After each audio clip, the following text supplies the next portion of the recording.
Bendiga. Qué gozo poder estar acá reunidos adorando al Señor.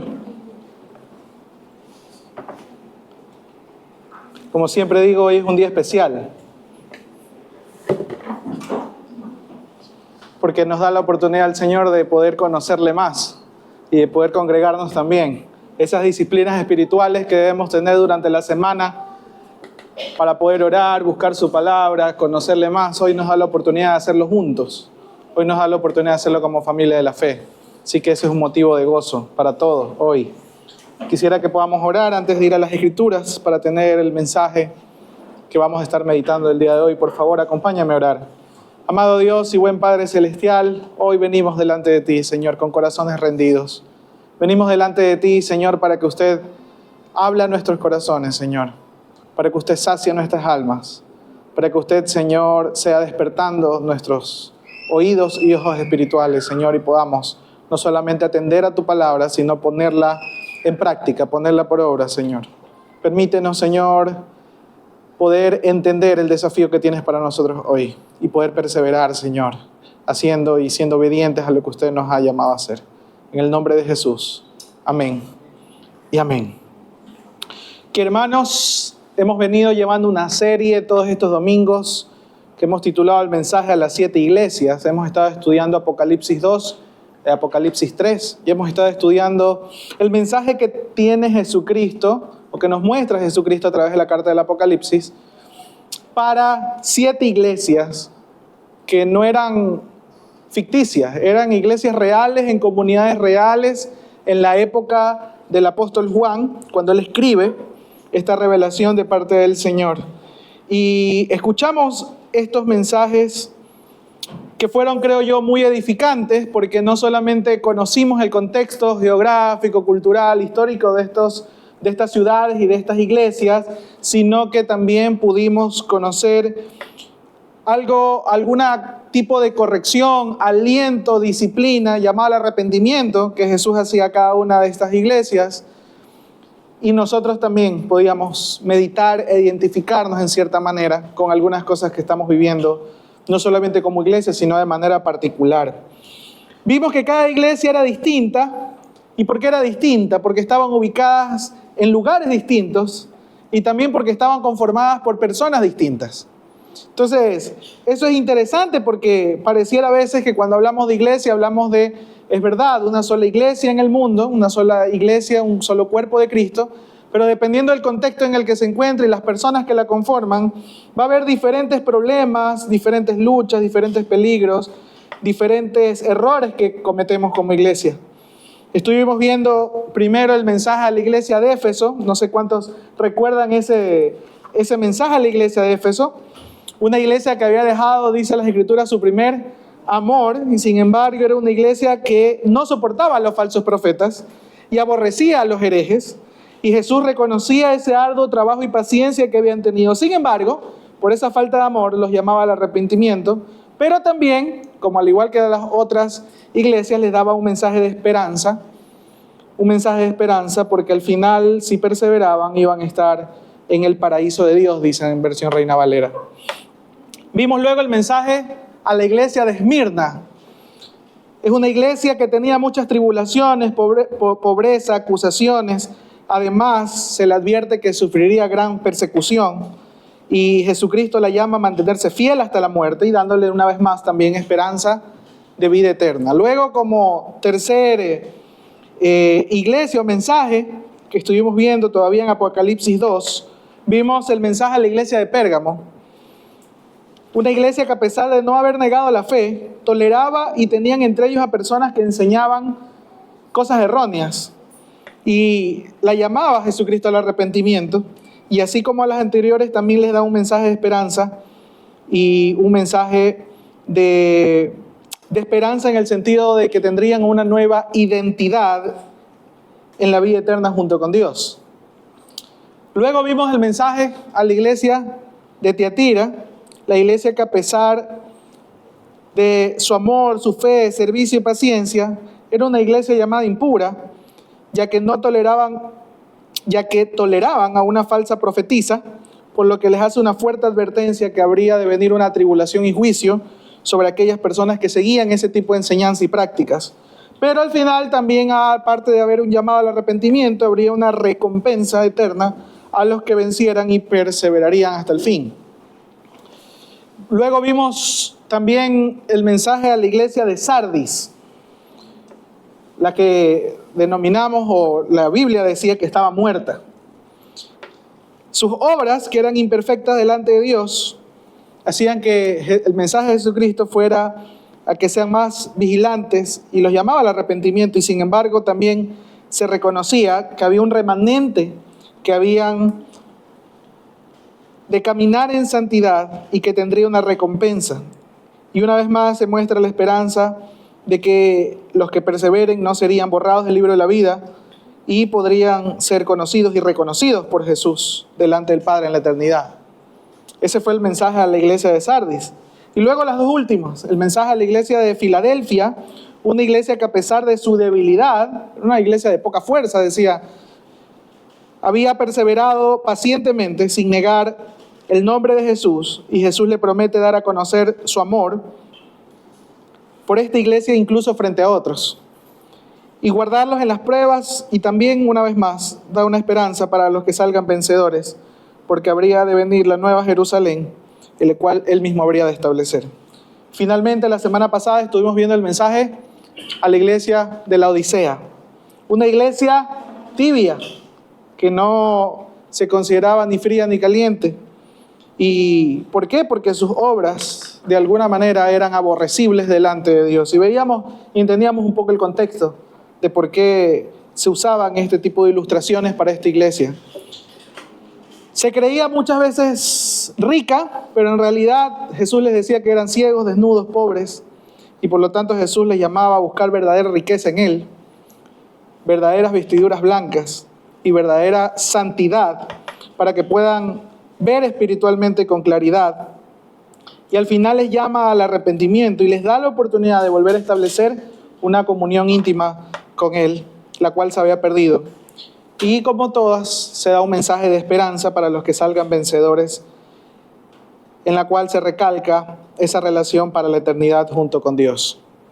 En medio de cada mensaje de estas iglesias, que lo que hice fue tratar de resumir para aquellos que tal vez ya nos olvidamos un poco lo que decía cierto mensaje, o tal vez los que no tuvieron la oportunidad de estar acá los domingos anteriores, vimos que habían diferencia entre los errores de entre la una y la otra. No eran iglesias que cometían los mismos errores. Cada uno tenía errores, pero cada uno también tenía ciertas virtudes que eran reconocidas. También había diferencias en esas fortalezas, y Jesucristo en su mensaje las reconocía. Y eso es bueno también, porque entonces sabíamos que Dios está mirando cada una de las cosas que hacemos y no las tiene para solamente mirar y resaltar lo que es negativo, sino que las cosas que hacemos, el Señor también, lo que es bueno, lo reconoce y lo premia en cierta medida. Pero si algo había en común en cada mensaje, era esa esperanza. Era esa esperanza para aquellos que se arrepentían y para aquellos que perseveraban y para aquellos que atendían al mensaje de Jesucristo. ¿Quién escribía estas cartas? Jesucristo. Y al inicio de cada carta vimos cómo se describía de alguna manera a Cristo mismo en cuanto a su carácter, a su naturaleza, en cuanto a su deidad.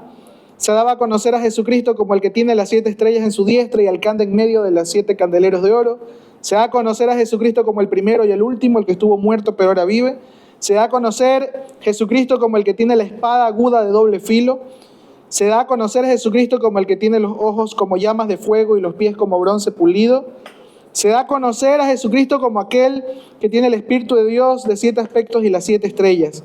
El que es santo y verdadero y el que tiene la llave de David, y lo que él abre nadie puede cerrar, y lo que él cierra nadie puede abrir. Y se da a conocer Jesucristo también como el Amén, el fiel y verdadero, el principio de la nueva creación de Dios. Al inicio de cada mensaje vimos cómo Jesucristo se da a conocer de manera particular a cada iglesia. Y se resalta esa divinidad, autoridad y esos aspectos que nosotros también necesitamos conocer hoy del carácter de Jesucristo. Pero sabemos que Jesucristo, el Jesucristo que se describe en cada mensaje, no ha cambiado. ¿Por qué no ha cambiado? Porque Dios es inmutable, Él no cambia con el tiempo. Jesucristo es el mismo ayer, hoy y siempre. Y el mismo Jesucristo que escribe estas iglesias es el mismo Jesucristo que viene hoy a hablar a nuestras vidas y el que tenemos que atender hoy. Por eso es ese Jesucristo que cada domingo, cada vez que nos reunimos, cada día que usted abre las Escrituras, cada vez que usted ora, cada vez que le busca, tiene un mensaje para cada uno de nosotros. Y tiene también un mensaje particular para nosotros como iglesia. Ha de hablar también de maneras particulares, según nuestros contextos. Y por eso es que incluso cuando se quiera replicar un mensaje de una iglesia a otra, muchas veces los predicadores tenemos que ajustar ese mensaje y esas aplicaciones de acuerdo al contexto, realidad de quienes nos escuchan. Y aunque muchos nos sentimos identificados con los llamados a atención en algunos aspectos de las 7 iglesias, y algunos nos sentimos confrontados, como que si Jesucristo mismo nos estuviera hablando a nosotros directamente, con el mensaje que mencionábamos al inicio de las semanas anteriores, yo creo que también habría que ahondar un poco más en las cosas que tal vez no se mencionaron en ese mensaje de esas iglesias y que tal vez nosotros estamos pasando hoy, en lo cual necesitamos escuchar la voz de Jesucristo para exhortarnos, para animarnos y para darnos esperanza también. Así que creo yo que es necesario que hoy nos preguntemos cuál es el mensaje más específico que tiene Jesús para nosotros como iglesia de Cristo, pero más particularmente como iglesia unidos aquí en Guayaquil. Aquí donde estamos, Urdenor 2, para nosotros, muy particularmente, qué es lo que Jesucristo, a más de lo que hemos venido escuchando estos domingos, quiere hablarnos a nosotros hoy. Entonces es válido hacerse esa pregunta. Es válido hacerse esa pregunta y meditar un poco hoy en cuál es la respuesta a eso. Y bueno, yo meditaba y yo decía, la verdad, Señor, yo no quiero pedirte una nueva revelación diferente a la que ya está en tu palabra. Yo no quiero venir a decirles, es que Dios me ha dicho esto de manera particular. Cuando en realidad yo creo que mirando hacia atrás, Jesús nos ha estado hablando ya hace por muchos años, incluso como iglesia hace muchos años ya, de cuáles son los asuntos que a Él le interesa en la cual esta iglesia y nosotros de manera particular, dentro de todo el cuerpo de Cristo, atendamos y podamos invertir en cuanto a tiempo, recursos, energía, dones, talentos. Y eso es lo que hoy yo quiero recalcar. Primero, que si queremos escuchar a Jesucristo, no necesitamos escuchar la revelación de algún hombre diciéndonos, es que este es el mensaje particular que Dios tiene para ti hoy, sino que todos nosotros en la intimidad con nuestro Señor podemos escuchar la voz de Jesucristo, dándonos un llamado de atención diariamente a través de su palabra, porque las Escrituras dicen que es la palabra la que nos santifica. Entonces es por medio de su palabra que le vamos a conocer, pero también vamos a ser exhortados, corregidos en nuestra manera de vivir, en nuestra manera de comportarnos. Y yo creo y anhelo que Dios ha venido hablando a nuestros corazones cada domingo, cada reunión de mujeres, de hombres, de niños. Pero anhelo también que sigamos orando para que Él nos siga hablando. Cada vez que estemos reunidos, adorándole al Señor de manera corporativa, como también de manera particular, de manera individual, personal. Allí cerrada la puerta en nuestros cuartos mientras hacemos nuestros devocionales o donde usted lo tenga. Que Él sea hablándonos cada día a nosotros. Y la pregunta que de alguna manera debe ser contestada a lo largo de nuestra búsqueda hacia el Señor, también debemos aprender a aplicarla según nuestro contexto, porque las Escrituras muchas veces nos van a dar a conocer de manera explícita principios, pero muchas veces no los vamos a saber aplicar. Sabemos que tenemos un Dios santo, un Dios perfecto, que nos llama a ser santos a nosotros, por ejemplo. Pero ¿cómo hemos de aplicar esa santidad a la cual Dios nos llama? De manera que podamos glorificar el nombre de Dios en cada aspecto de nuestras vidas. Si cada uno es diferente, yo lo que tal vez hoy le puedo aconsejar a alguien no es lo mismo que le puedo aconsejar a otra persona en otro contexto, en una situación diferente, debido a que están pasando situaciones diferentes, vienen de familias diferentes, contextos diferentes, pero hay un mismo principio que tal vez es ese llamado a la santidad, por poner un ejemplo. ¿Y por qué digo esto? Porque No sé si usted se recuerda, pero cada vez que vimos un mensaje a las iglesias, vimos que cada iglesia enfrentaba un contexto distinto porque estaba en una ciudad distinta. Entonces, aunque había un mismo principio de que vivan en amor, o vivan en santidad, o vivan en rectitud, o que vivan no tolerando ciertas herejías, de alguna manera la forma como ellos erraban también dependía del contexto en el que estaban. Y yo me pregunto en qué contexto nos encontramos nosotros como Iglesia Unidos hoy. Y la verdad es que es bastante triste cuando analizamos nuestro contexto, porque estamos en una sociedad, o al menos en una ciudad o país, donde vemos cada momento en las noticias que hay muerte, hay inseguridad, otros vivimos un poco esa recesión económica debido a las malas decisiones económicas a nivel macro, pero también a nivel micro, administrando mal lo que el Señor nos ha dado. También vivimos en una época en la cual vemos en cada esquina que hay una iglesia diferente, donde se levantan no solamente predicadores de sana doctrina, sino que también hay de aquellos que lanzan sus propias interpretaciones, abriendo campo a herejías, religiones falsas. Escuchamos no solamente de voces entendidas, sino de gente que de alguna manera ya se escapa de la racionalidad, he implementado y nos quiere obligar como sociedad a vivir y a pensar con ideologías antinaturales, totalmente fuera de incluso lo biológico y lo natural. Vivimos también en medio de una sociedad en la cual hay una idolatría, y no solamente hablo de dioses falsos que podemos por allí adorar religiosamente hablando, sino también de gente que se idolatra a sí mismo. Se idolatra a sí mismo teniendo un ego, un orgullo muy grande y creyendo que de alguna manera el hombre lo puede hacer todo sin Dios. O gente amando al dinero y amando sus posesiones. No necesariamente, como les decía, en un contexto religioso, sino tal vez en un contexto más político, monetario. Y la verdad es que ese es nuestro contexto y es bastante triste. Yo no sé cuántos de ustedes cuando escuchan esto se alegran y dicen, ¡ay, qué bonito todo esto! ¡Qué chévere el Ecuador! La verdad es que cuando atendemos al contexto en el que estamos, donde encontramos una sociedad sin Dios, al menos lo que respecta a mí, me causa mucha tristeza.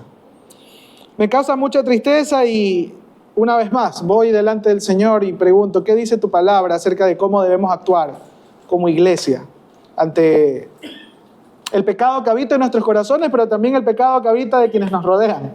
¿Qué debemos hacer, Señor?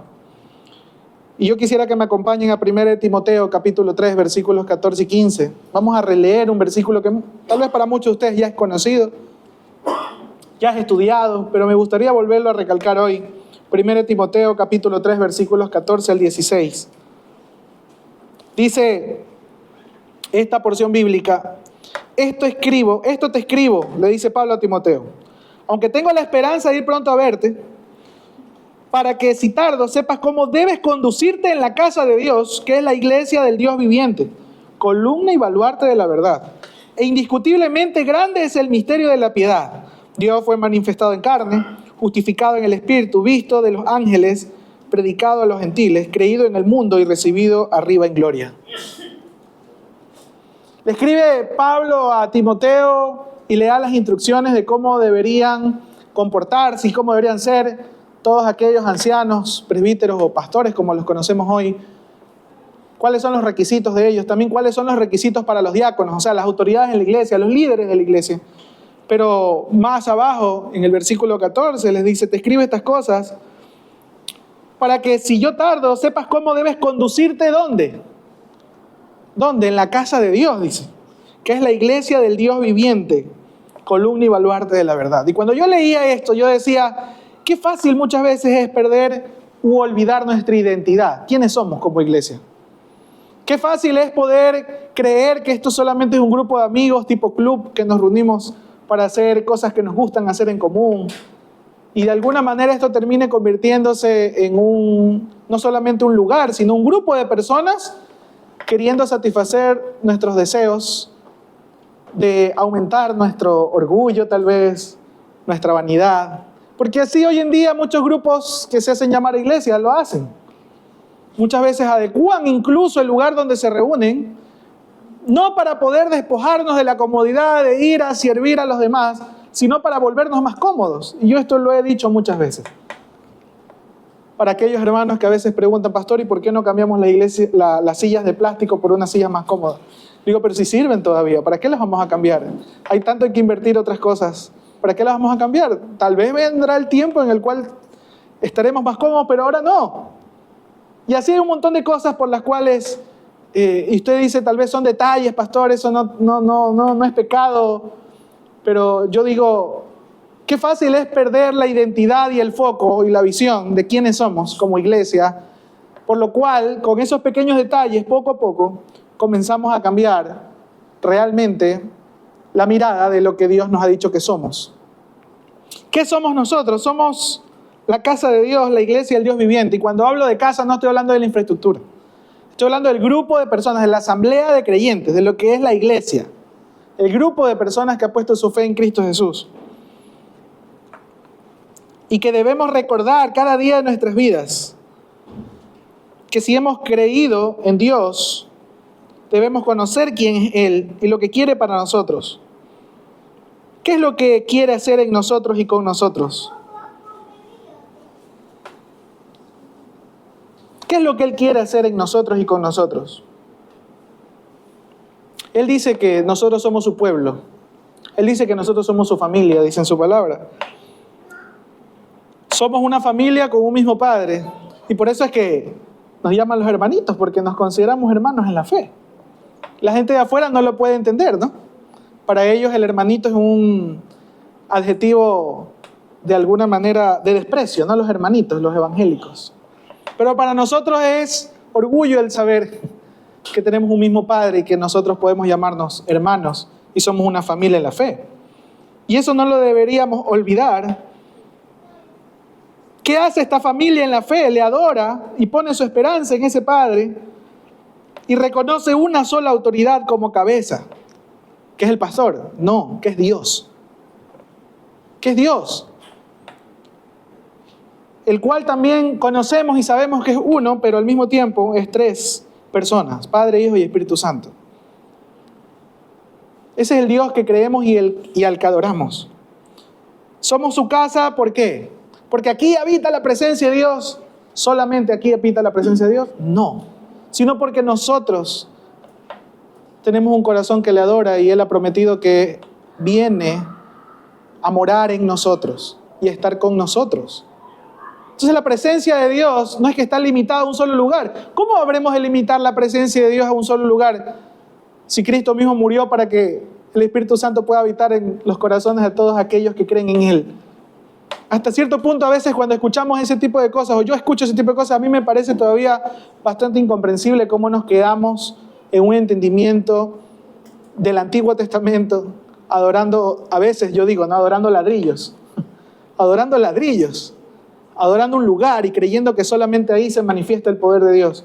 Cuando en realidad sabemos que Jesucristo, cuando caminó entre nosotros, habitó entre nosotros, Él no limitó su presencia a un solo lugar. El Espíritu Santo, así como estuvo en Jesucristo y estuvo en la iglesia primitiva, con la iglesia primitiva, obrando con poder, lo sigue haciendo hoy en las calles, en nuestros hogares y en cualquier contexto en el que nos encontremos. Y sí, también aquí donde nos reunimos, pero no es el único lugar, hermanos. Entonces somos su casa porque Él mora en nosotros y somos suyos porque fuimos comprados. ¿Por quién? ¿Por las ofrendas que damos? No. No. Hay gente que piensa que la salvación y la paz con Dios viene por medio de las ofrendas, queriendo comprar, pactar con Dios y queriendo de alguna manera dar ahí su contribución para que las cosas vayan mejor. Y no es así. Sabemos que fuimos comprados por la preciosa sangre de Cristo derramada en la cruz. Y si tenemos a Dios y le pertenecemos, entonces jamás debemos olvidar que nosotros estamos sostenidas sobre esa verdad. Y esa verdad la tiene la iglesia de Cristo. Pero no para retenerla o esconderla, sino para mostrarla, anunciarla y hacer defensa de esta cuando sea necesario. Y la verdad es una sola. ¿Cuál es esa verdad, hermanos? Que Dios se encarnó en Jesucristo, se hizo hombre. en la persona de Jesucristo, por lo que pudimos conocerle cara a cara, caminó entre nosotros para darnos ese ejemplo que necesitamos de una vida recta, piadosa y justa, pero también nos mostró su carácter santo, misericordioso y su poder para libertar, para sanar, para perdonar pecados, para mediante su sacrificio podamos nosotros ser salvos de la condenación eterna. Esa es la verdad. Y tengamos la esperanza de que un día estaremos junto a Él. Y ahora sabemos que el Cristo resucitado no nos ha dejado solos, sino que ha dejado su Espíritu Santo que nos guíe, que nos consuela, que nos capacita para cumplir su misión de llevar esta verdad a cada rincón de la tierra. Esa es la verdad. Y eso es lo que dice aquí en 1 Timoteo 3. Columna y baluarte de la verdad e indiscutiblemente grande es el ministerio de la piedad. ¿Cuál es ese misterio de la piedad? Dios fue manifestado en carne, justificado en el Espíritu, visto de los ángeles, predicado a los gentiles, creído en el mundo y recibido arriba en gloria. Está hablando de Jesucristo. Esa es la verdad. Pero esta verdad no nos fue dada como iglesia para callarla, para ocultarla, sino para que nosotros podamos, viviendo en esa verdad y confiando en esa verdad, podamos anunciarla a un mundo que la necesita. A un mundo que lleno de mentiras necesita escuchar la verdad. Por eso somos una iglesia que busca no solamente conocer más a Cristo por medio de su palabra, sino ser más como Cristo cada día. Y entonces podamos decir, aunque nosotros no podamos decir de nosotros mismos, pero la gente pueda decir de nosotros que nos parecemos a Él, que somos como Él, que nuestra vida es cristocéntrica. No solo leemos una Biblia cristocéntrica, sino que al aplicarla, nuestras vidas son cristocéntricas, giran en torno a la persona de Cristo. Hermanos, si perdemos de vista esa identidad, seguramente con el tiempo seremos cualquier cosa, cualquier grupo de amigos, de fanáticos, de religiosos, menos la iglesia que Dios quiere que seamos. Y esto es preocupante. ¿Saben por qué? Porque muchos de nosotros hemos pensado que iglesia es edificio, que iglesia es incluso un conjunto de normas de qué hacer y qué no hacer. Que la iglesia es religión, que la iglesia es vestimenta, que la iglesia es cualquier cosa menos de lo que dice la palabra del Señor que debe ser la iglesia de Cristo. Alguna vez alguien me preguntó, ¿por qué nosotros como iglesia, nuestro nombre es una sola palabra, tan chiquita? Dice, ¿ustedes por qué se llaman unidos? Bueno, son iglesia cristiana, evangélica, ¿no? Como misionera, antes misionera, y dan un nombre así, nomás bíblico, hermano. ¿Por qué eso de unidos? Yo digo, claro, es verdad, hay muchas personas que han llegado en los últimos años a nuestra iglesia y de alguna manera, pues, no saben lo que significa para nosotros esa palabra. ¿De dónde la sacamos? De cómo Dios habló en nuestros corazones, cómo nos trató particularmente en cierta etapa de nuestras vidas como ministerio, y entendimos que esa palabra es muy valiosa porque está en su palabra, no porque nos la inventamos. Y yo quisiera recordar una vez más, Juan 17, versículos 20 al 23. Juan 17, 20 al 23. Lo voy a leer en versión Reina Valera. Juan 17, 20 al 23 dice, Jesucristo orando, ¿no? A Dios antes de ir al sacrificio de la cruz. Mientras oraba a Dios dice, versículo 20, mas no ruego solamente por estos, sino también por los que han de creer en mí por la palabra de ellos, para que todos sean uno como tú, oh Padre, en mí y yo en ti. Que también ellos sean uno en nosotros, para que el mundo crea que tú me enviaste. La gloria que me diste yo les he dado para que sean uno, así como nosotros somos uno. Yo en ellos y tú en mí, para que sean perfectos en unidad, para que el mundo conozca que tú me enviaste y que los has amado a ellos como también a mí me has amado. Este es el ruego, la súplica de Jesús ante su Padre antes de ir a la cruz, rogándole al Padre que su iglesia, sus discípulos aprendan a ser uno. En otras versiones dice unidos, que aprendan a ser unidos. Y nuestro contexto en el cual Dios habló a nuestros corazones acerca de esto es cuando nosotros estábamos en una etapa muy particular que algunos de ustedes la han vivido, y es en la etapa universitaria. Cuando en esa etapa muchos de nosotros, ya sea que por meta propia o por cumpliendo el capricho o la meta de nuestros padres que nos dieron, ve y estudia ahí. Estábamos allí en la universidad, muchas veces desalentados porque nos dimos cuenta de que no éramos los más pilas, como creíamos. Muchas veces también sobreexigiendo nuestras capacidades físicas y mentales. Muchas veces también confiando de que ese era el camino al éxito. El estar en una universidad, que no digo que no sea parte de y necesaria para nosotros hoy en día, sino que digo pensando que ese es el único camino al éxito. Y pensando que eso es realmente lo que nos va tal vez a sacar de la pobreza, de la ignorancia. Y algunos, habiendo conocido mucho poco, nos juntamos para poder leer las Escrituras. ¿Y saben qué fue lo primero que pasó? Lo primero que pasó allí no fue la historia que ustedes conocen, donde muchos jóvenes se reunían en un césped en la universidad y luego pues se plantó primero una fundación, luego esta iglesia. No. Lo primero que pasó fue que nadie quería unirse. Muchos cristianos conocían del grupo y no querían unirse. Eso fue lo primero que pasó. ¿Y por qué no querían unirse? Porque cada uno tenía y sentía que en su iglesia y servir en su iglesia y estar en su iglesia y predicar su doctrina y ir un domingo a la iglesia era suficiente. Era muy extraño para muchos el poder anunciar el Evangelio de Cristo en medio de un lugar al cual tú ibas solamente a estudiar, a obtener un título. ¿Cómo podía ser eso posible? Si muchos jóvenes habíamos estado toda nuestra vida solamente sirviendo los fines de semana. Y para nosotros eso era ser cristiano. Y cuando nos encontramos con otro que pensaba diferente a nosotros, porque interpretaba tal vez un versículo diferente, decíamos, no, este puede ser hereje. La verdad es que no me junto porque la verdad es que me puede hacer daño. Y le contábamos tal vez a nuestros pastores y alentados incluso por nuestros pastores nos decían, ten cuidado. Yo no te he mandado a hacer aquello, cuidado, y te contagias de ese grupo. Y muchos de nosotros no encontramos apoyo, encontramos más bien desaliento para estar en un grupo así. Pero conforme estuvimos estudiando las Escrituras y llegamos a meditar no solo en este versículo, sino en muchos pasajes más de las Escrituras, llegamos a una conclusión. Y es que la palabra nos da aliento cuando juntos, unánimes, en familia, no importando a la congregación a la que pertenecemos, no importando muchas veces las interpretaciones que damos a ciertos textos que tal vez son de índole secundario dentro de la doctrina, y nos unimos, podemos acercarnos a Dios de manera libre. Cuando nos unimos también entre nosotros, nos convertimos en una familia que se enfoca, o que debería enfocarse, en conocer a Dios, con el fin también de darlo a conocer a otros. Y eso fue lo que comenzó a pasar cuando decidimos atender al llamado de unidad que Dios nos estaba haciendo en medio de, yo no sé si usted se ha dado cuenta, pero en medio de una corriente cristiana evangélica que tiene mucha desunión entre sus filas.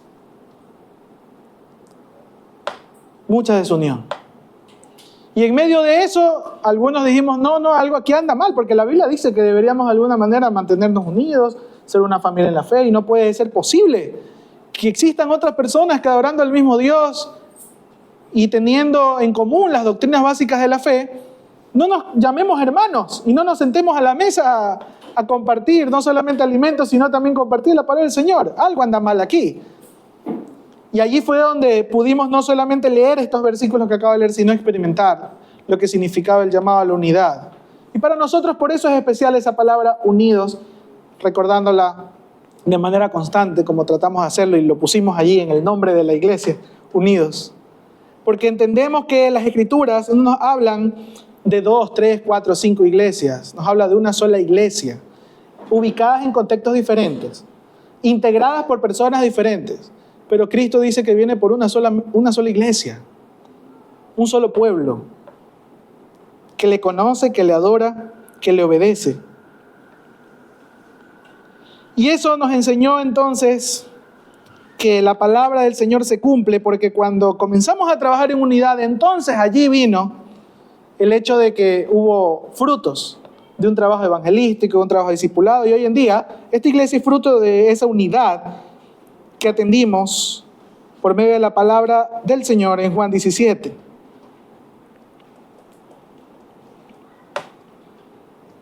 Pero también aprendimos no solamente a que nosotros podíamos encontrar deleite y regocijo en la palabra del Señor cuando la estudiábamos juntos, sino que también pudimos notar, a pesar de las diferencias que teníamos, cómo Cristo nos mantiene unidos. Y eso era muy bueno, y yo quiero que hoy nosotros también atendamos a esto, porque hoy acá, aunque todos estamos en un mismo lugar, y algunos de acá tienen muchos años asistiendo a esta iglesia, cuando nos sentamos a conversar tenemos muchas diferencias. Muchas diferencias. Y yo me alegro cuando viene alguien de esta congregación y me dice, pastor, ¿sabe? Yo no estoy tan de acuerdo con esto. Digo, qué bueno que lo puedas expresar, hermano. Qué bueno que lo puedas decir.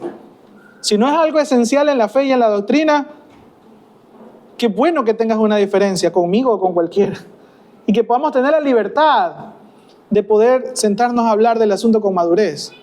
Y no que las personas nos quedemos callados repitiendo lo que una sola persona dice acá desde el púlpito, aunque sabemos que en el fondo puede estar mal, pero no lo decimos por vergüenza. Porque no hay esa familiaridad y no hay esa unidad y no hay esa relación cercana unos con otros. Y no solo digo de los asistentes o de los congregantes hacia el pastor, sino que lo digo entre todos, para sentarnos con madurez y hablar de esas diferencias. Y en esas diferencias, ver cómo Cristo es glorificado, porque a pesar de las diferencias en el amor del Señor, nos mantenemos unidos y nos mantenemos perseverando. Qué hermoso es ver eso, ya no como antes, ¿no? Que veníamos a diferentes iglesias y era un poco más difícil. Ahora, incluso como iglesia, unidos, como iglesia cristiana. ¿Y cuál es ese único pegamento que nos va a unir y nos va a ayudar a perseverar como familia en la fe? Las Escrituras dicen que es el amor, el vínculo perfecto, el pegamento, la brujita, no sé, ¿cuántos de ustedes? El pegatanque. ¿Cuántos de ustedes han usado ese tipo de pegamentos, no? Para diferentes aplicaciones. El pegamento que a nosotros nos va a mantener como iglesia de Cristo unidos es el amor, el vínculo perfecto. ¿El amor de quién? Ese sentimiento bonito que nosotros sentimos cuando el otro me cae bien. No, eso es emoción. Estoy hablando del amor que viene de Dios, ese amor ágape, ese amor inmerecido, ese amor sacrificial, ese amor que no busca su propio beneficio, sino que todo lo perdona, todo lo soporta, ese amor que se desacomoda para acomodar a otro, el amor que tuvo Cristo para nosotros siendo sus enemigos, Él perseverar e ir a la cruz y entregar su vida por nosotros. Esa clase de amor es la que nos va a mantener unidos. Por eso es importante, hermanos, amigos, que la iglesia cristiana entienda y que esta iglesia en particular entienda que es necesaria la unidad dentro de su cuerpo, basada, establecida y cimentada en el amor de Cristo, para que podamos, no olvidando nuestra esencia, nuestro llamado, no olvidando nuestra identidad, pueda perseverar y pueda dar fruto.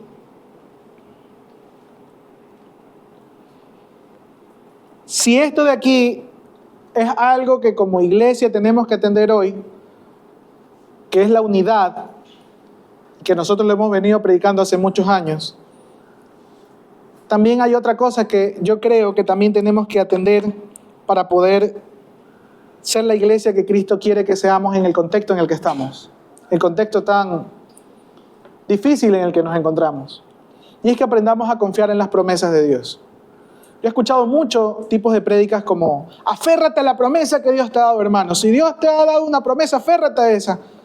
Pero nunca hablan de las promesas. Siempre hablan de confiar en que el Señor va a cumplir las promesas, pero nunca hablan de las promesas en particular. No hablamos de las promesas en particular que deberíamos tener en cuenta cada día en nuestras vidas, que nos van a ayudar en los tiempos de desaliento, tristeza, cansancio, situaciones de escasez, enfermedad, crisis, y que nos van a ayudar a su iglesia, a su pueblo a perseverar. ¿Cuáles son esas promesas? Hay algunas acá que yo he anotado y que me gustaría que usted hoy recuerde.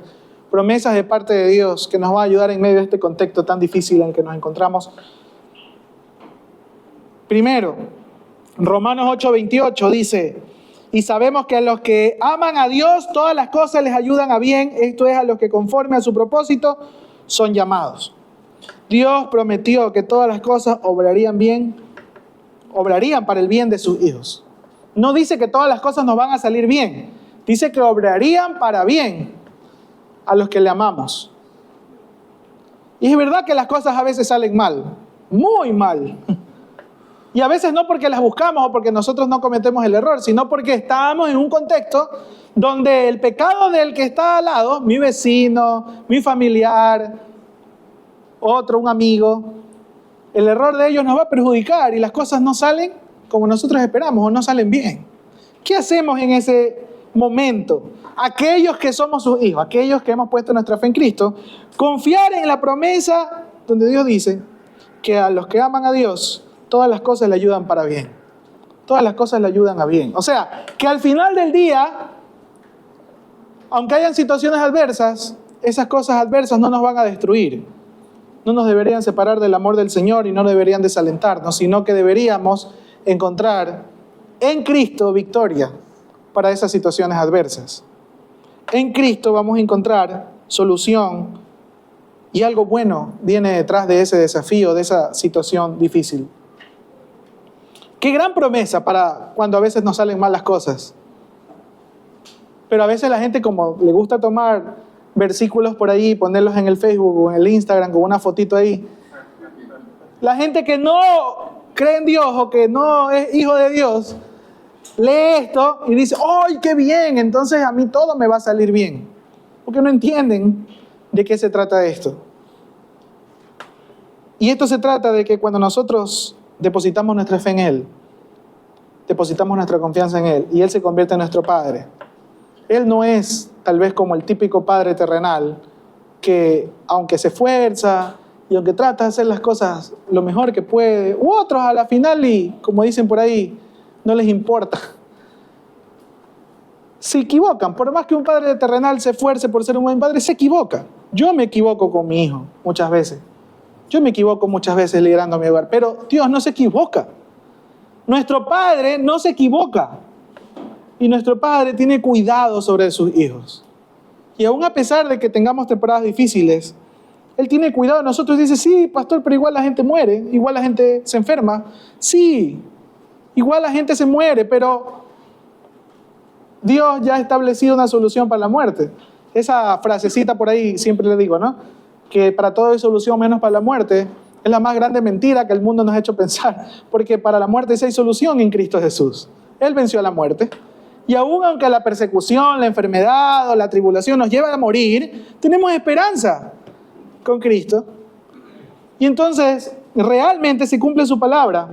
Porque cualquier cosa que nos suceda, aún detrás de eso, hay algo bueno para sus hijos. Según la promesa, Dios prometió consuelo para nuestras pruebas. 2 Corintios capítulo 1, versículos 3 y 4.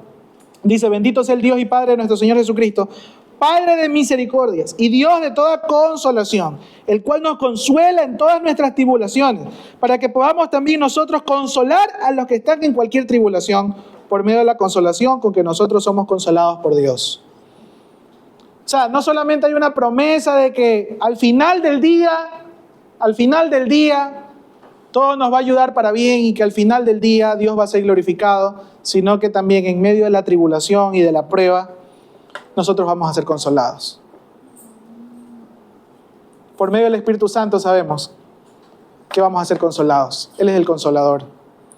Y que aún a pesar de que muchas veces estemos pasando situaciones tan difíciles como el perder a algún familiar, el poder perder algo por lo cual hemos trabajado por mucho tiempo, perder un trabajo, algo que nos cause tristeza, dolor, tenemos la esperanza y la promesa de que Dios nos consuela por medio del Espíritu Santo. Él nos consuela, Él nos abraza. Tú dices, pero hermano, hay momentos en los cuales yo no me siento abrazado.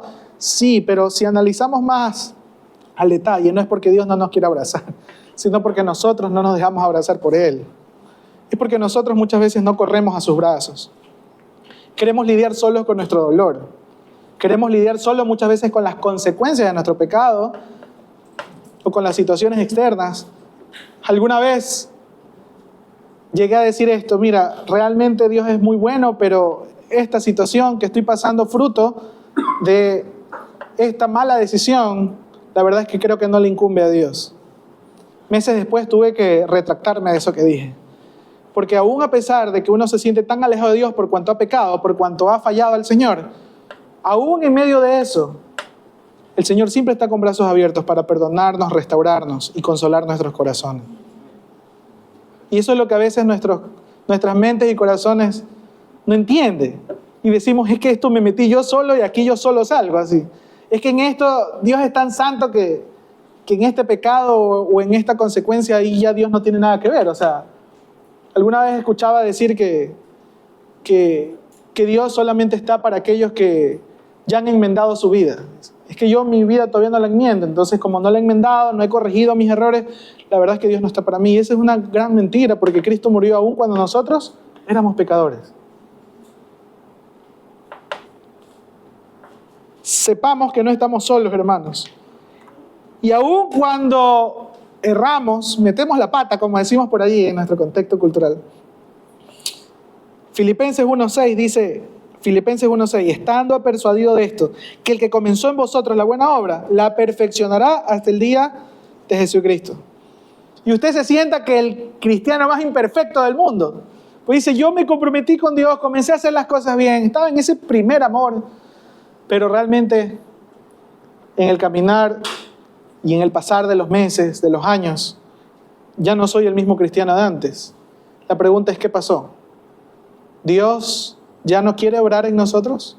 ¿Dios ya no lo hace igual como lo hizo al inicio? No. La promesa de Dios es que Él promete perfeccionar esa obra que ha comenzado en nosotros. Una vez más, ¿qué es lo que pasa? Lo que pasa es que nosotros nos alejamos de esa obra. No permitimos que esa obra avance.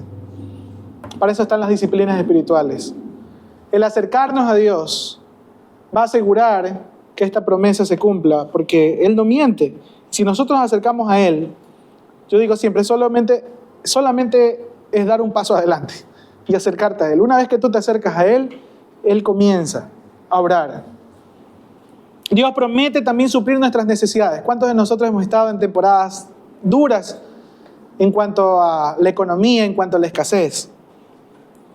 2 Corintios 9:8 dice, y poderoso es Dios para hacer que abunde en vosotros toda gracia, a fin de que teniendo siempre en todas las cosas todo lo suficiente abundáis para toda buena obra. Y muchos pasajes de las Escrituras que hablan de que Dios tiene cuidado de lo que nosotros necesitamos. Y ahí nos encontramos muchas veces, ¿no? Llorando por la escasez, llorando porque estamos sin trabajo, muy apenados porque no tenemos recursos, pero no confiando en que el Señor es el que tiene cuidado de nosotros. Y que teniendo nosotros el cuidado de Él, no nos da para que nosotros gastemos en vanidades, sino para que nosotros podamos dar con generosidad. Ese es el propósito por el cual Dios nos provee. El Dios Todopoderoso nos provee para que nosotros aprendamos a ser generosos y compartir, y Él sea glorificado. Pero como no hemos atendido a esta promesa, ni a su significado, ni a su contexto, ni a este principio tan grande, entonces ahí nos quedamos, empobrecidos, tristes, porque no hemos entendido cómo funciona la mayordomía desde el punto de vista de Dios, donde tenemos que reconocer que Él es el dueño de todo y nosotros somos sus mayordomos, sus administradores. Quinta promesa, Mateo 11, 28 al 30, dice, venid a mí todos los que estáis trabajados y cargados, y yo os haré descansar. Llevad mi yugo sobre vosotros y aprended de mí, que soy manso y humilde de corazón. Hallaréis descanso para vuestras almas, porque mi yugo es fácil y ligera mi carga. ¿Cuántos de nosotros no hemos llegado cansados? Físicamente, emocionalmente, espiritualmente, no sé, en todas las áreas de nuestra vida he llegado a un punto en el que estamos agotados, estamos exhaustos. Queremos decir, hasta aquí nomás ya. Si tengo que renunciar a esto, porque ya estoy cansado. Cansado de no solamente nuestra vida, a veces cansado de las relaciones también que tenemos. Cansado en el matrimonio, cansado en el cuidado de los hijos, cansado en las relaciones, incluso en la iglesia, de las responsabilidades que a veces tomamos. Cansados. Y Jesucristo dice, yo les daré verdadero descanso. Aprendan a venir a mí. Aprendan a venir a mí, que yo les voy a dar verdadero descanso. No importa si estás trabajado y cargado, yo te haré descansar. Claro, en medio de eso hay un tema de aprender de Él, que es manso y humilde de corazón, y aprender a depositar nuestras cargas delante de Él en oración. Y hay muchas cosas que aprender en torno al tema de descanso en el Señor, pero yo quiero resaltar hoy la promesa de que cuando estamos cansados, Él nos puede dar descanso. Y una más para cerrar. Hay muchas promesas más. Solo quiero que esto sea como el inicio de las muchas promesas que necesitamos como iglesia atender de parte del Señor en las Escrituras. Pero quería resaltar al menos estas. Primera de Tesalonicenses, capítulo 4, versículo 15 al 18. Les decimos lo siguiente de parte del Señor, dice el versículo 15. Los que todavía estemos vivos cuando el Señor regrese, no nos encontraremos con Él antes de los que ya hayan muerto. Pues el Señor mismo descenderá del cielo con un grito de mando, con voz de arcángel y con el llamado de trompeta de Dios. Primero los creyentes que hayan muerto se levantarán de sus tumbas, y luego junto con ellos nosotros, los que aún sigamos vivos sobre la tierra, seremos arrebatados en las nubes para encontrarnos con el Señor en el aire. Entonces estaremos con el Señor para siempre. Así que anímense unos a otros con estas palabras. La segunda venida de Cristo es una promesa de ánimo para la iglesia.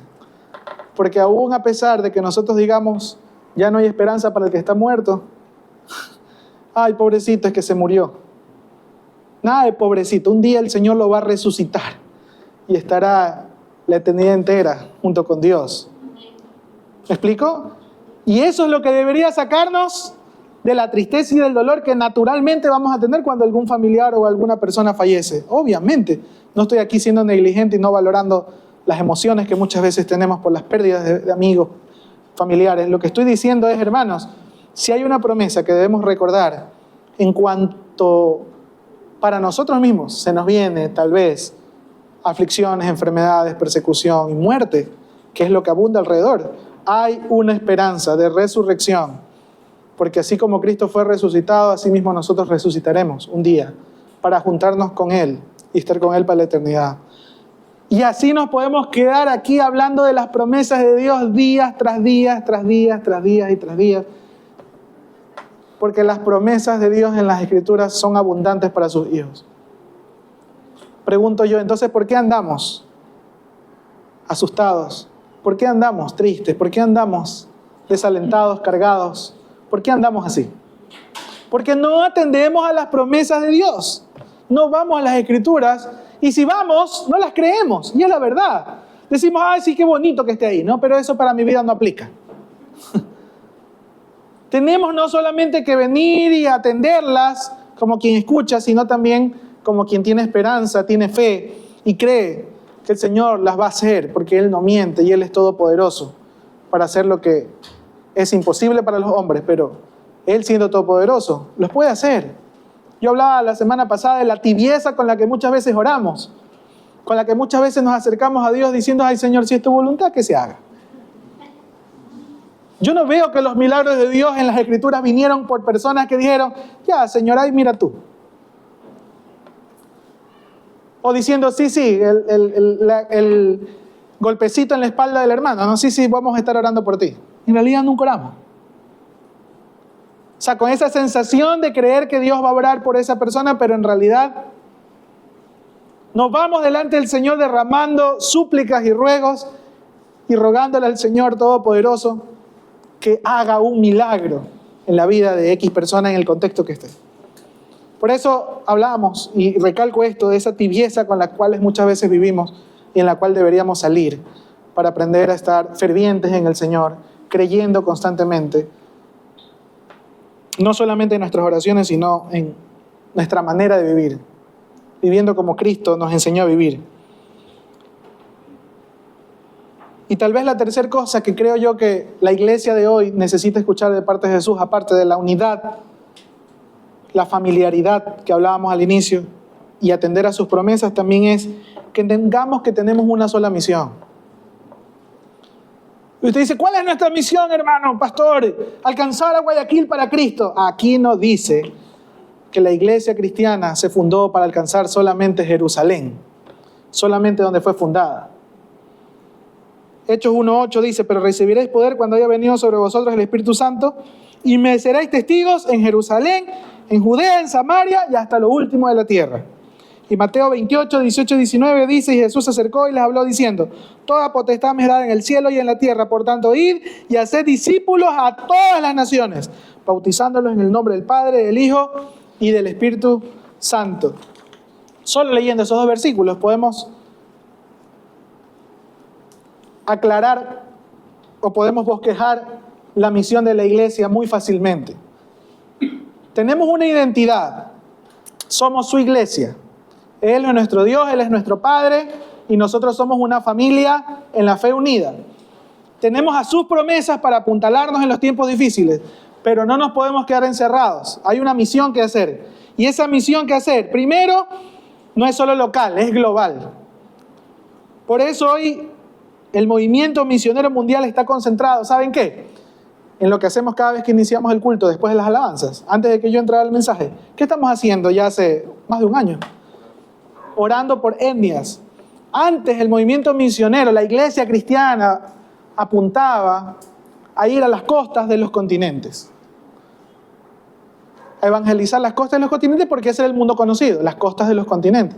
Luego, la historia dice que se apuntaron mucho a ir hacia el interior de los continentes. Entonces ahí tenemos a grandes pioneros yendo al interior de América, de África, yendo al interior. Luego muchos concentrados en ir a países, en la ventana 1040, donde habían países donde no se había predicado el evangelio. Hoy en día, se entiende que dentro de un país hay muchas etnias, muchos pueblos, muchas naciones que comparten en común una lengua, una cultura. Por ejemplo, en nuestro país, el año pasado estuvimos orando por las etnias de Ecuador y fueron algunas. Y muchos de ustedes, y estoy seguro que muchos de nosotros no sabíamos cuántas etnias había en nuestro país. Y sobre todo en cuántas etnias todavía falta mucho trabajo misionero, aún en nuestro país. Y por eso el movimiento cristiano mundial está concentrado hoy en día en poder llevar la palabra no por países sino por etnias, para trabajar en traducción bíblica, trabajar en el apoyo, así sea una iglesia chiquita de 3 o 4 creyentes, trabajar con ellos para que ellos puedan luego crecer de una manera saludable y esa iglesia pueda plantar muchas iglesias dentro de su misma etnia. Y hay un montón de trabajo que hacer dentro de cada etnia, y aún de aquellas que no ha habido ni un misionero, nunca jamás se ha predicado la palabra, se levanten hombres y mujeres valientes y vayan a hacer una obra pionera y llevar el evangelio por primera vez. Esas etnias no alcanzadas que hemos venido orando y que seguiremos orando son las que Dios nos ha llamado a alcanzar. Pero esta misión no es solo para unos pocos, porque algunos pareciera que a veces entendemos la palabra misioneros como aquellos solamente que van a realizar misiones transculturales. Y siempre hemos recalcado en la Iglesia Unidos, todos somos misioneros, 24/7. 24 horas al día, 7 días a la semana, todos somos misioneros. Uno haciendo la misión local y otros haciendo misiones tal vez transculturales. Ahora, como iglesia deberíamos tener la capacidad, el conocimiento para poder realizar todo esto, sí, solo que tenemos que ir poco a poco capacitándonos. Gracias al Señor por aquellos hermanos aquí en la congregación y las puertas que se han venido abriendo poco a poco para que podamos realizar esa tarea global. Pero tenemos que seguir en ese camino. ¿Y eso solamente para unos pocos? No, porque todos estamos involucrados. Tal vez usted dice, yo soy obrero o yo soy misionero local porque estoy haciendo la misión de Dios acá. Sí, pero yo también puedo colaborar con aquellos que están yendo a otros lugares. Y no solamente digo colaborar con recursos económicos, digo colaborar dando cuidado a esos obreros, orando por los obreros que están en otras etnias y ayudándoles a que puedan crecer y cumplir la misión de Dios. La misión de Dios es para todos los cristianos, no solo una tarea para los pastores y predicadores. Todos estamos llamados a ir y a ser discípulos. Como dijo alguien alguna vez, somos obreros o somos soldados trabajando en diferentes trincheras, pero todos tenemos que tener claro que es una misma guerra. Y aunque estemos en diferentes trincheras, realmente somos un solo ejército. La misión de Dios se la hace no en nuestra fuerza, sino en el poder del Espíritu Santo. Por eso cada vez que usted se involucre en la misión de Dios, sepa que no está solo, sepa que es el Espíritu Santo el que está obrando. Porque a veces hay también frustración, ¿no? A veces es como, pero ya tantas veces que he predicado, pero tanto que estoy haciendo esto, pero tanto que he hecho y no hay resultados. No es en nuestras fuerzas, es en el poder del Espíritu Santo que la misión de Dios se realiza. La misión de Dios no solamente se trata de evangelizar como otros creen. Esto se trata de ir a repartir tratados, volantes y de hablar de Cristo. No es solo eso. Dice que vayamos y enseñemos y que hagamos discípulos. El discipulado no es una clase bíblica. Discipulado es un proceso que tiene dentro del proceso enseñanza bíblica, pero también tiene cuidado, mentoría, consejería. Es todo un proceso. Y yo quiero, iglesia, que nosotros sepamos eso, que usted puede ser un obrero del Señor, un siervo de Dios, que Dios le haya dado esos dones y talentos para la predicación del Evangelio. Y está muy bien que usted lo pueda hacer en cualquier contexto en el que se encuentre, porque eso se necesita. Pero también, hermanos, tenemos que aprender a comprometernos a procesos que van a durar mucho tiempo, porque si no fuera por esos procesos yo no estuviera aquí parado. Alguien se dio la tarea de ayudarme a crecer por años y aconsejarme, y cada vez que yo no iba a la iglesia escribirme y llamarme y animarme y estar allí compartiéndome la palabra, invitándome a orar. Y yo sé que muchos de ustedes también han podido reconocer esas personas que fueron parte de su proceso de discipulado, como mentores o como pastores, discipuladores, como usted le llame. La pregunta es, ¿y nosotros que tal vez ya hemos recibido eso, los que ya tenemos algún tiempo en el Señor, a cuántos de nosotros estamos discipulando? ¿A cuántos de nosotros estamos invirtiendo nuestro tiempo, energía, recursos para poder ayudarles en su crecimiento? Si ven que es fácil perder el foco. Es fácil perder el foco, porque hay muchas situaciones alrededor que nos hacen perder el foco como iglesia y como cristianos. Y termino diciendo, la misión de Dios es más efectiva, como lo mencioné, cuando la hacemos en unidad con otros cristianos, ya sea para ayudarles a encontrar su lugar en la misión, o ya sea para que nosotros encontremos nuestro lugar y seamos entrenados y mentoreados en áreas que nosotros no conocemos. No pensemos que nosotros no las sabemos todas porque ya nosotros hicimos muchas cosas en la universidad y tenemos una fundación y ya alguna vez plantamos una iglesia en Canoa. Hermano, nosotros todavía estamos, como dicen por ahí, en nuestros primeros pasos. Dios nos ayude. El año pasado, gracias a Dios, pudimos recién visitar nuestra primera etnia aquí en el país, pero de manera transcultural, la etnia Shuar. ¿Se recuerdan? Y gracias al Señor por eso. Pero aún hay muchas etnias que Dios ora al Señor, y todos oremos juntos para que el Señor nos permita llegar, que tal vez están fuera de este país y que nos va a ser mucho más difícil poder ir. Mucho más difícil. Porque allá no van a hablar el español, ¿no? Para nosotros podernos comunicar. Tal vez hay un lenguaje totalmente diferente, una cultura totalmente diferente, un contexto diferente. Persecución como la que cada semana estamos escuchando de las etnias a las cuales oramos. ¿Quiénes van a ir? ¿Quiénes van a ir? Es una gran pregunta. Que Jesucristo nos conteste pronto, porque el mundo se está perdiendo. ¿Quiénes van a ir a la calle a predicar aquí en Guayaquil? ¿Quiénes van a tomar este púlpito para predicar la palabra del Señor? ¿Quiénes van a ir a las otras etnias donde nadie ha ido a predicar jamás? ¿Quiénes van a ir al Asia? ¿Quiénes van a ir al África? ¿Quiénes van a ir allá? ¿Quiénes van a sostener a esos obreros? ¿Quiénes van a discipular a estos obreros? ¿Quiénes van a ir a visitarlos? ¿Quiénes los van a sostener en oración y también en economía? Hermanos, todo eso que acabo de mencionar lo vamos a hacer nosotros. Solo que cada uno hemos de ir encontrando nuestro lugar, nuestra trinchera. Pero mi afán hoy es que podamos saber que mientras eso va ocurriendo, no nos podemos quedar de brazos cruzados. Y tenemos que atender al que el mensaje de la iglesia hoy es de unidad, de identidad, como lo mencioné en un inicio, pero también de confianza en el Señor. No podemos nosotros pretender ser una iglesia unida si no aprendemos a confiar en las promesas de Dios. Y por último, ¿para qué confiar en las promesas de Dios si no estamos dispuestos a poder llevar su palabra a otros e involucrarnos e invertir nuestra vida en la formación de otros? Si el cristianismo ya tiene 2000 años vigente, y sigue creciendo y se sigue predicando de Cristo, es porque hubieron hombres y mujeres dispuestos a, con ese amor sacrificial, invertir su vida en poder discipular a otros. Y por eso hoy en día tenemos las Escrituras en nuestro idioma y tenemos tantos recursos para poder seguir aprendiendo del Señor. Hermanos, Dios nos dé sabiduría para que cada uno de nosotros y como iglesia encontremos ese lugar en esa trinchera y aprendamos a ser efectivos. Hace menos de un mes vino un misionero, aunque ahora está de pastor en una iglesia en España, nos visitó. Y como ahora estamos como iglesia también involucrados en el movimiento misionero ecuatoriano, a través de la Cooperación Misionera Evangélica Ecuatoriana,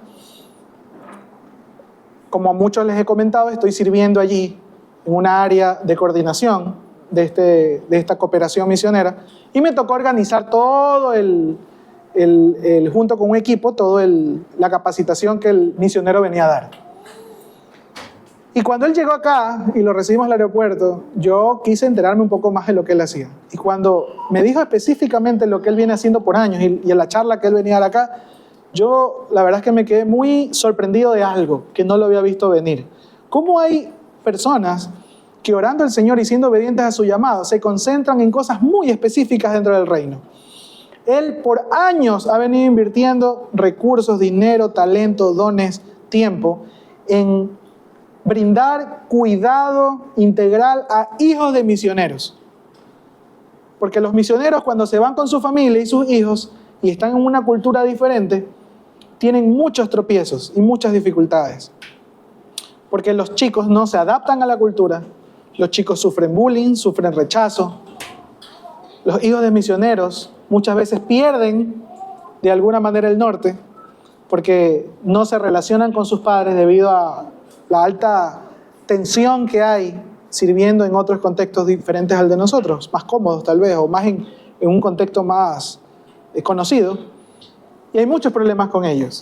Y este misionero tiene años haciendo campamentos donde invita gratuitamente a hijos de misioneros de todo el mundo y los lleva a ciertos lugares. Él vive en España, mayormente lo ha hecho en España, y ahí agrupa a los hijos misioneros y los tiene por 5 días en un campamento. Todos los años lo hace para poder ayudarles a estos chicos a poder entender su rol dentro de la misión, la identidad en Cristo, puedan sanar sus corazones y puedan mantenerse un tiempo más hasta cuando el Señor los quiera tener con sus familias que están en diferentes campos de la misión.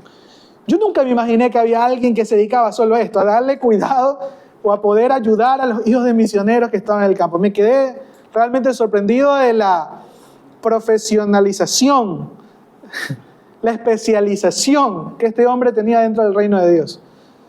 Ya había escrito un libro sobre esto y recorre el mundo hablando solo de esto, de la importancia de esto y cómo darle el cuidado integral a los hijos de misioneros. De hecho ya tienen un nombre, CTC, chicos de tercera cultura, o jóvenes de tercera cultura, cuando están en culturas diferentes a las que son sus padres o a las que ellos nacieron. Yo me quedé muy sorprendido y desde allí para adelante he venido pensando mucho cuál es mi lugar dentro de la misión de Dios. Porque a muchos nos cuesta identificarnos en una sola cosa que hacer. A veces estamos metidos en muchas cosas. Y como decía mi papá siempre, mi hijo, cuidado, el que mucho abarca, poco aprieta. Y yo quiero animarles eso, hermanos, a que vamos a terminar esta enseñanza orando, pero también preguntándole al Señor, Señor, ¿cómo te sirvo más eficientemente con los dones y talentos que me has dado? Algunos de acá, me acuerdo tanto que hicimos hace, creo que ya más de un año, el curso Kairos, un curso en torno a las misiones. Y allí en las aplicaciones del curso Kairos nos animaba mucho a escribir con punto y coma qué era lo que queríamos hacer dentro de la misión de Dios y cuándo lo íbamos a hacer y con quiénes lo íbamos a hacer. Y yo recuerdo mucho que dentro de mi grupo, al menos los que yo estaba liderando mi grupo pequeño, algunos han pasado los años y Dios ha obrado y ha contestado sus oraciones y han podido estar específicamente en lo que en esa ocasión oraron al Señor y de alguna manera el Señor les ha abierto puertas y están obrando en eso, están poniendo su mano en el arado en eso, con sus profesiones, en ciertas áreas. Y yo quiero animar, hermanos, aunque algunos no han tomado Kairos, cuando se abra les animo a que lo tomen, pero en la medida de lo posible, hermanos, nosotros atendamos a la voz del Señor y dejemos ya la pasividad y dejemos allá la pereza. Dejemos ya las situaciones de negligencia o las situaciones de autocomplacencia o tal vez esa autovictimización. Es que yo no tengo, es que yo no puedo, es que yo no sé. Es que yo soy débil, es que yo no puedo, es que yo necesito de alguien que me... Sí, todos necesitamos, hermanos, a alguien que nos ayude, pero más allá necesitamos a Cristo. Atendamos a Cristo y que Él sea nuestro maestro, nuestro discipulador por excelencia. Y ahí está el pastor, su mentor, hermanos en la fe, que sí, vamos a estar ahí para poderle ayudar, pero esto no se trata, y esto no lo va a resolver solo con un domingo en la iglesia. Hermano, esto lo vamos a resolver con disciplinas espirituales diarias, buscando al Señor día y noche, perseverando en la fe y confiando en sus promesas. Amén. Amén. Por favor, le quiero invitar a que se ponga sobre sus pies y vamos a orar. Salgamos un ratito de la comodidad, por favor. Vamos a orar. Amado Dios, te damos gracias, Señor, por este día. Gracias por tu palabra. Gracias porque usted habla a nuestros corazones. Gracias, Señor, porque culminamos esta serie atendiendo el mensaje no solo que tienes o tuviste para las iglesias de esa época, Señor, en las cuales se escribió Apocalipsis, sino también, Señor, atendiendo al mensaje que tienes hoy para nosotros. Tenemos que recuperar nuestra identidad, la unidad en ti. También, Señor, recordar tus promesas y sostenernos y apegarnos a ellas, Señor, y entender que tu misión va más allá de los límites que nosotros pretendemos ponernos, Señor. Tu misión va más allá de lo que nosotros queremos hacer. Tu misión es el desafío que pones delante de nosotros y que en el poder de tu Santo Espíritu, Señor, usted nos va a capacitar, nos va a entrenar y nos va a enviar. Gracias, Señor, por el privilegio que nos das de ser tu iglesia. Gracias, Señor, por el privilegio que nos das de poder ser hijos tuyos. Ayúdanos, Señor, a perseverar y a caminar, Señor, en fe. Señor, gracias, porque tú nos has recordado que estás con nosotros. Tú nos has recordado que no nos abandonas. Y tú hoy nos recuerdas, Señor, que pronto has de venir por tu iglesia. Ayúdanos, Señor, a poder seguir meditando en tu palabra y conociéndote más. Y cómo debemos, Señor, cumplir no solamente tu misión, sino también cumplir tus mandatos como hijos tuyos, Señor. Gracias te damos, Padre, en el nombre poderoso de Jesús. Amén y amén.